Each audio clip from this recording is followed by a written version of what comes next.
السلام عليكم ورحمة الله وبركاته. صباح الخير عليكم يا أحلى متابعين في الدنيا وأحلى ناس. صباحكم معطر بذكر الله. ازيكم عاملين ايه يا أحلى متابعين؟ يا رب تكونوا بخير وفي صحة جيدة يا رب، وتكونوا في أحسن حال. النهاردة جايلكم في فيديو جديد وهنعمل مع بعض المحشي. ناس كتيرة طلبته مني على القناة، يا فريدة اعمل لنا محشي، يا فريدة عايزين محشي. فالنهاردة قررت أعمل لكم المحشي. فطبعا انا كنت في السوق قريب، فنزلت جبت لكم محشي بتنجان زي ما انتم شايفين. بصوا عامل ازاي صغنن كده وجميل. بصوا بتنجانية عامله ازاي. بصوا وادي الفلفل. انا بحب انقي البتنجان زي ما انتم شايفينه كده رفنع وصغنن، ما بحبش الكبير التخين ده، ما بحبوش خالص. كله كده مقاس واحد. طبعا هنعمل محشي بتنجان وفلفل، وزي ما انتم شايفين انا مطلعه ده ورق كرنب كان عندي من المره اللي فاتت. حبيت اطلعه واعمله جنب المحشي البتنجان برضو. ودي الفراخ اهي هنعملها مع بعض. زي ما انتم شايفين دي الخضره اهيت، كزبره وشبت. تمام. ما بحبش احط عليه بقدونس. في ناس بتحب تحط بقدونس بس انا لا. بس انا عشان الفيديو ما طولش عليكم قورته وغسلته ونضفته كويس جدا. والورق الكرنب اهو زي ما انتم شايفينه كده سايباه يفك، كان عندي في الفريزر سايباه يفك عشان اعمله. والفرخه برضو تفك. والخضره بقى عايزه اقول لكم حاجه بخصوص الخضره. الخضره اهم حاجه تجيبيها تنقعيها وتغسليها وتنضفيها كويس جدا، ماشي، عشان بتبقى مليانه طينه ومليانه حاجات كده لازم تشيليها. الورقه الصفراء بتتشال. تمام. ولما تيجي تغسليها بعد كده من الطينه اللي بتنزل منها بتقعدي تغسليها كذا مره، كذا فم. تمام. وبعد كده تقطعي الخضرة بتاعة المحشي، بتقطعيها ناعمة جدا وصغيرة جدا، ما تخليهاش كبيرة. يعني بصوا انا مقطعة ازاي في الحجم ده. تمام. اهم حاجة خضرة المحشي غير السلطة بتتقطع صغير جدا وناعمة جدا. تمام. طبعا. وانا مجهزة الصلصة هوريها لكم.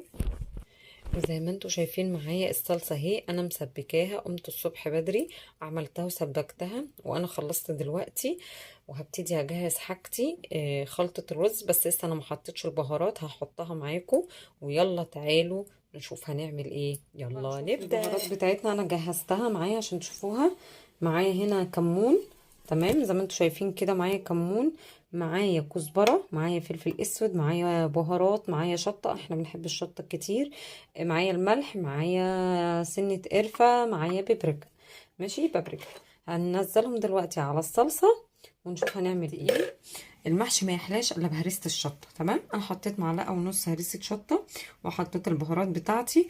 عايزة اقول لكم بقى التغذية بتاعتي ديت بعملها ازاي. طب يلا تعالوا نحكي واحنا بنعمل. هنا عملت ايه. انا بحب لما باجي اعمل المحشي لازم اشيل طبق كده من الصلصه بتاعتي، اركنه على جنب. احتاجته او ما احتاجتهوش كده كده هيبقى عندي. تمام. انا ليه بشيل الطبق؟ عشان لو احتاجته والرز اثر معايا مثلا في المحشي وكده يبقى انا عندي صلصه جاهزه. هغسل الرز واقوم حاطه شويه الخضره واعمله. تمام. خليكم معايا بقى تعالوا نشوف هنعمل. بصوا زي ما انتوا شايفين معايا دي الصلصه انا بسخنها تاني. تمام. وده الرز معايا اهو غسلته كويس جدا ونضفته. تمام. انا هعمل ايه دلوقتي؟ انا هحط الرز على الصلصة على النار، هقلبهم شوية وهرجع لكم. زي ما شفتوا معايا عملنا المحشي مع بعض من الاول. الصلصة بتاعته و... وقورنا البتنجان وغسلناه ونضفنا الخضرة بتاعتنا وغسلناها كويس جدا. وكان عندي الكرنب طلعته من الفريزر وسبته يفك خالص. و... والفراخ بتاعتنا اللي احنا عملناها مع بعض. ودي الشوربه بتاعتها عايزه اقول لكم جميله جدا. انا بشوحها ببصله بطماطم زي ما انتم شفتوا، بالبهارات، بالملح، بالفلفل الاسود، تاخد تشويحه كده ولون، واقوم نازله عليها بالميه السخنه زي ما انتم شفتوا معايا. وعملتها بالفيجيتار، ببيض بلبن بفلفل اسود بسنه ملح، وتبلتها بالفيجيتار زي ما انتم شايفين كده معايا طالعه جميله جدا. ده كان الفيديو. وده البتنجان اهو زي ما انتم شايفين.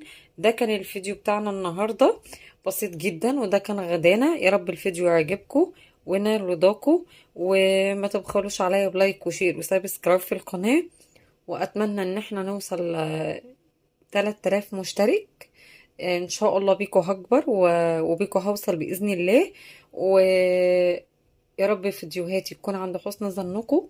تكون بتعجبكم، واتمنى منكم ان انتوا تعليلي المشاهدات عشان انزل لكم فيديوهات جديده. معذرة. واللي انتوا عايزينه كله اطلبوه مني في التعليقات وانا هعملها لكم. انا على قد ما بقدر بحاول اعمل لكم الفيديوهات بتاعتكم الجميلة، بغيب عليكم بس برجع لكم في فيديوهات قوية. يا رب النهارده يكون الفيديو عجبكم ونال رضاكم. ما تبخلوش عليا بلايك وشير وسبسكرايب في القناة، واشوفكم على خير في فيديو جديد بإذن الله. والسلام عليكم ورحمة الله وبركاته.